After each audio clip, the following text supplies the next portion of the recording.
കുട്ടിക്കാലം മുതൽക്കേ കേൾക്കുന്ന കഥയാണ് മണ്ണാങ്കട്ടയുടെയും കരിയിലയുടെയും.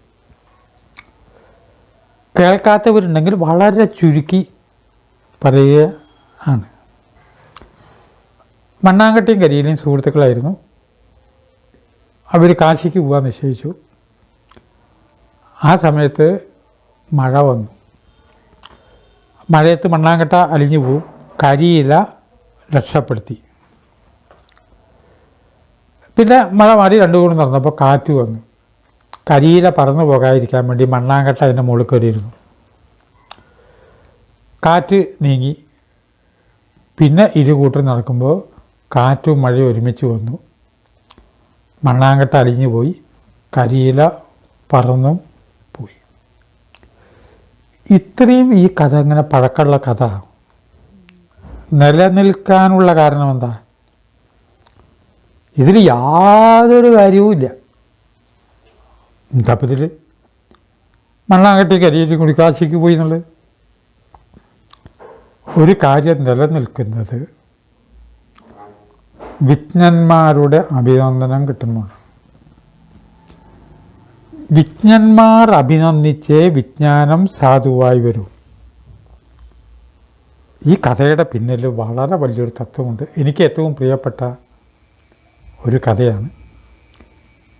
മണ്ണാങ്കട്ടിയും കരിയിലെന്ന് പറഞ്ഞാൽ നമ്മുടെ മനസ്സും ശരീരവും ഇതാണ്. നമ്മുടെ മനസ്സിന് ഒരു ടെൻഷൻ വന്നാൽ ശരീരത്തെ ബാധിക്കും. ശരീരത്തിന് ഒരു പ്രോബ്ലം വന്നാൽ മനസ്സിനെയും ബാധിക്കും. വ്യക്തിപരമായിട്ട് അനുഭവം പറയുകയാണ്, എപ്പോഴൊക്കെ എനിക്ക് അസുഖം വന്നിട്ടുണ്ടോ അപ്പം മനസ്സിന് ടെൻഷൻ വന്നിട്ടുണ്ട്. മനസ്സിന് എപ്പോഴെങ്കിലും ടെൻഷൻ വന്നാൽ അപ്പം അസിഡിറ്റി ഉണ്ടാവും.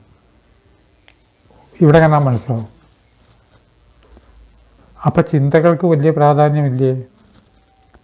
ശരീരം മനസ്സിനെയും, ആ മനസ്സ് എന്നുള്ളത് പിന്നീട് ആത്മാവെന്ന് ചിന്തിക്കണം കേട്ടോ. ആത്മാവ് ശരീരത്തിനും പരസ്പരം സഹായിക്കും. ആയുർവേദത്തിൽ പറയുക ചെപ്പുകുടവും നെയ്യും മാതിരി. നെയ്യ് ചൂട് പിടിച്ചിട്ട് ചെപ്പുകുടത്തിൽ ഒഴിച്ചാൽ തണുത്ത ചെപ്പുകുടം ചൂടാവും. ചെപ്പുകുടം ചൂടാണ്, തണുത്ത നെയ്യായിൽ ഒഴിച്ചാൽ നെയ്യ് ചൂടാവും. അപ്പം ശരീരവും ആത്മാവും പരസ്പരം ഹെൽപ്പ് ചെയ്ത് പോകും.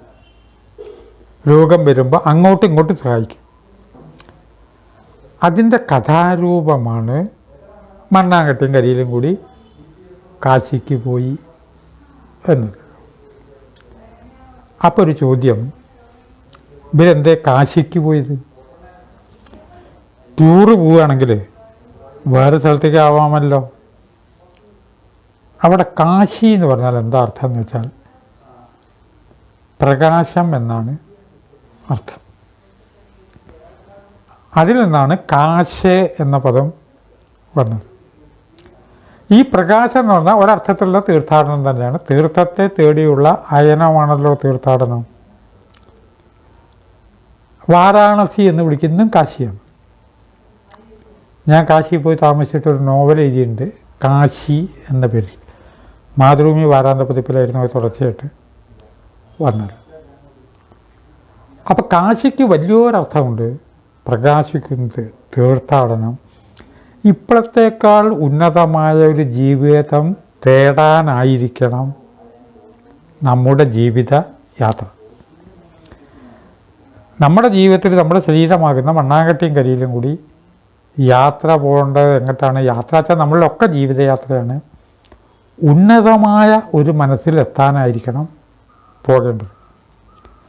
ആ പോകുമ്പോൾ ഇവർ രണ്ടുപേരും പരസ്പരം സഹായിച്ചു കൊണ്ടിരിക്കും, അങ്ങോട്ടും ഇങ്ങോട്ടും സഹായിക്കും. പിന്നെ മരണം വരുമ്പോൾ കാറ്റും മഴയും കൂടി വന്നു.